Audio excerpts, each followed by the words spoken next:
What is up, guys? This is Tcg Sam here, and in today's video I'm going to be doing some Invoked Shaddoll test hand / combo tutorials. So if you guys like this type of content, do let me know by liking, commenting, subscribing, sharing with your friends, all that good stuff. I'd really appreciate it. And before we begin, I just want to ask you guys to please remember, if you haven't already, leave a like, comment, subscribe, because it really helped me out and I'd really appreciate it. But with that being said, without any further ado, let's finish shuffling up and just get straight into our first test hand. We're going to be assuming we're going first. So opening hand is Alistair, double ogre, invocation, meltdown. So yeah, this hand is awful. I'll just straight up say this hand is absolutely disgusting, like terrible. But we're still gonna explain a few small things that you can do to optimize this hand. First of all, you can activate You definitely want to activate your meltdown first. The reason being, if your opponent does like to throw Ash like willy nilly, this is gonna bait out the Ash. Second of all, once you add your Alistair, you can potentially bait out a resource from your opponent being a Droll and Lockbird. So even if they Droll and Lockbird you really don't care because you have access to Invocation already. But even if they don't Droll and Lockbird you, that's totally okay because the rest of the 4 cards in your hand are unknown. Because all you're going to be doing is playing with Alistair this turn, activating Alistair, adding Alistair, summoning Alistair, effect of adding invocation. If they Veiler, Imperm, Gamma, doesn't matter, we still have a fusion play regardless because we have invocation. So we're gonna add invocation. You really don't want to reveal the other cards in your hand, which also reminds me, you should shuffle your hand once you add an Alistair from your deck to your hand. So from here, assuming our opponent had nothing, we couldn't bait anything out, we're gonna make our Artemis and then activate these two. If our opponent has Lancia, we just kind of cry because we lose 2 cards out of our hand. But anyways, you can banish these 2 for a copy of Mechaba in the rightmost zone to play around a card like Geonator Transverser and Relinquish Anima. Of course, activating Invocation, shuffling itself back, adding Alistair. And then from here, honestly, I just pass. All you can do is pass. Hold the invocation for sure.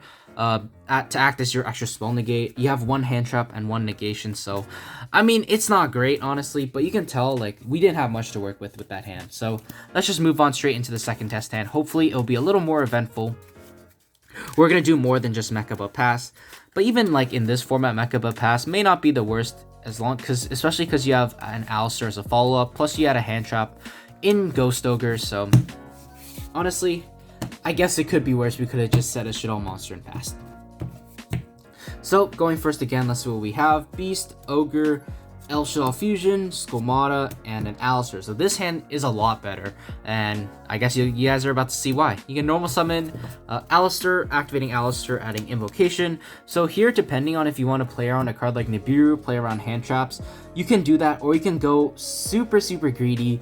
I'm gonna show both since our first hand was really quick. So I'm gonna show the really greedy play first. You can make turn Alistair into the copy of Artemis, activate our El Shaddoll Fusion, turning away the Artemis and the effect and the Skomata into a copy of our El Shaddoll construct in the EMZ specifically, activating chaining 1 construct, chaining 2 Shaddoll Skomata. From here, I don't think you should go for the aerial Resh combo play. I'd probably just rather, honestly, send a copy of Wendy, send a copy of Schism that we're going to grab back later. Effect of Wendy is going to set anything you want. You can set a Hedgehog to search a card like Resh for your follow-up. You can set a card like Skomata if you had access to another fusion spell like Super Poly. But since we don't have any of those, honestly, I think the best play is probably just to set an aerial. And the reason I say that is because we're gonna be able to banish our cards in multiple ways with not only with our Alistair but also with our Shaddoll Schism. So setting aerial is really important. From here, what we can do, if our opponent has Dib, we're not in a great spot, but we can set it up in a way where our aerial is still gonna be live once we turn the construct into a gravity controller, and then effect's gonna add back Schism. And then from here, depending on what we want to do, we can go Invocation, banishing the construct, and the Alistair the Invoker, which means your aerial is now live. You can go into a copy of Mechaba, or if you really wanted to, you could go into a copy of Raijin. If you knew you were playing against Zodiac or something, Raijin is also really powerful. So I feel like that's really good. Or if you knew that Algoides was going to be huge, you can banish the construct as well. But let's just assume we end on a Raijin, effect the invocation, shuffling itself back, adding back Alistair. I also like the Raijin play because it allows us to protect the window we can make off of Schism. So I feel like this is really, really powerful. So this is our end board. We have a Book of Moon quick effect with our Raijin. Have a good follow-up in Ariel being able to set the Wendy, and of course we have Shaddoll Schism, which is super powerful. +1 hand trap plus Alistair, so that's just really, really good.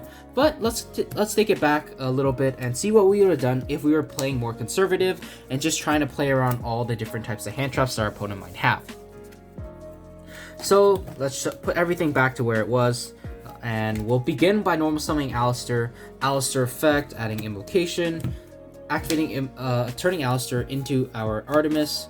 I really don't think you have a way to play around like hand traps on your very first Shaddoll effect. So because I feel like you definitely need to get the Artemis in the graveyard to get maximum value off of the Artemis, using it for 2 fusion summons, as opposed to just making Mechaba right away and forcing you to use the Ogre, which is just really, really bad. So make the construct.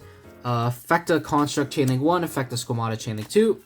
I'm still gonna set up a play where I can make get a Schism, because Schism is really important, and then effect of our Squamata is going to send our Wendy. So that was one summon of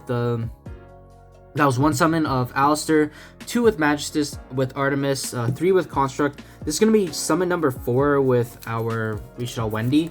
And then Wendy can set whatever we need. Like I said, I still think Ariel's really good, specifically because we can be banishing our very important cards from our graveyard with our invocation to grab it back with Ariel. So this from here, if you just wanted to play around Nib straight up, you can just go do this, banish invocation, banish Alistair, banish the Link 1, make your Mechaba.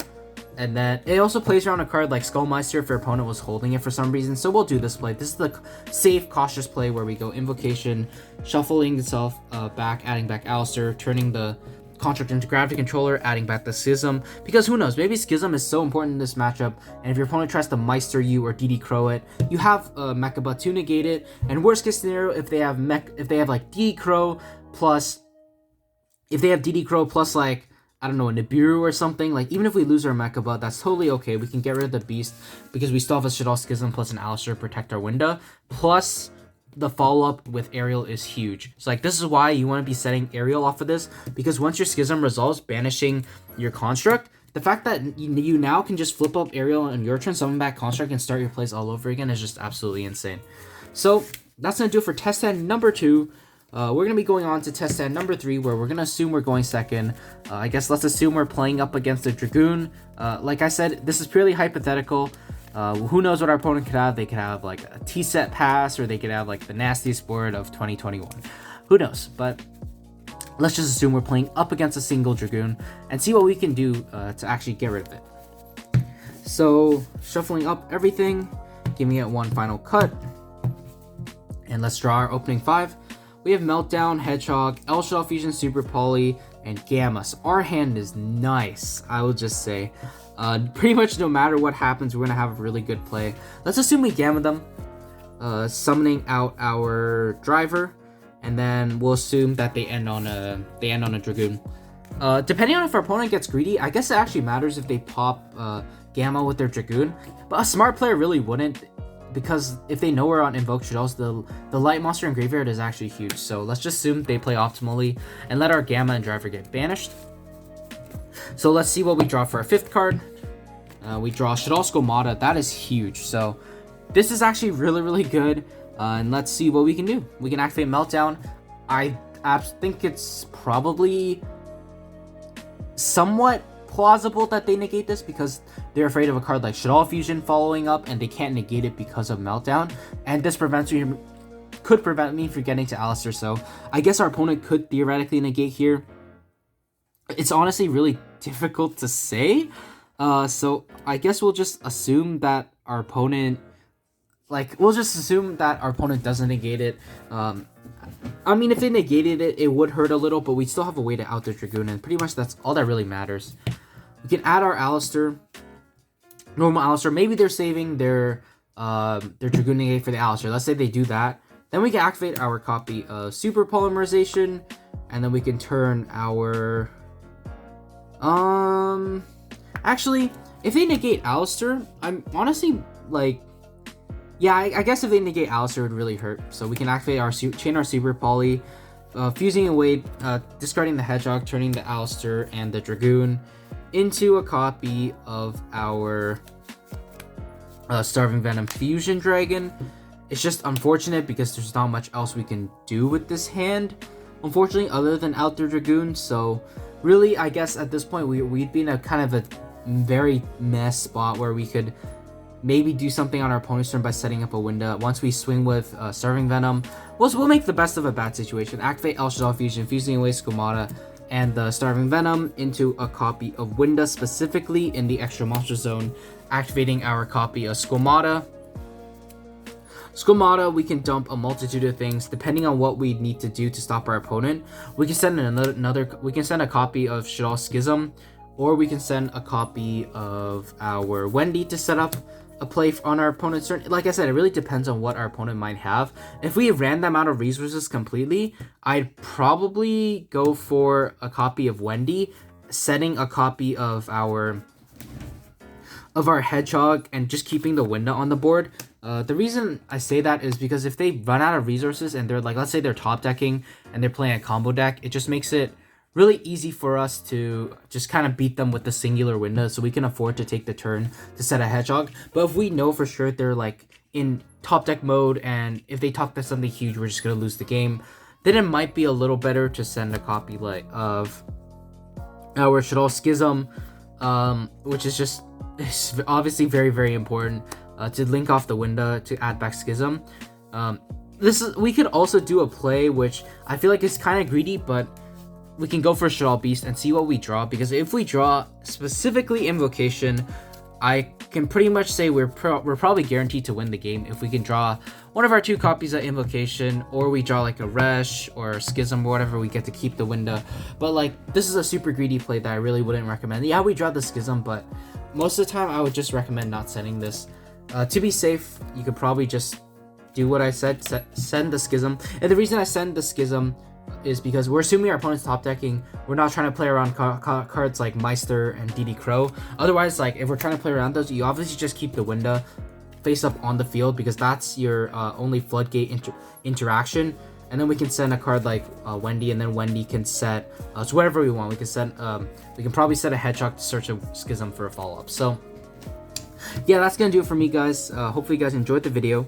If you did, leave a like, comment, subscribe, because it really helps keep me motivated, keep posting more videos like this, and it really helps the channel grow, and I really appreciate it. So do me a favor, if you haven't already, make sure to leave a like, comment, subscribe.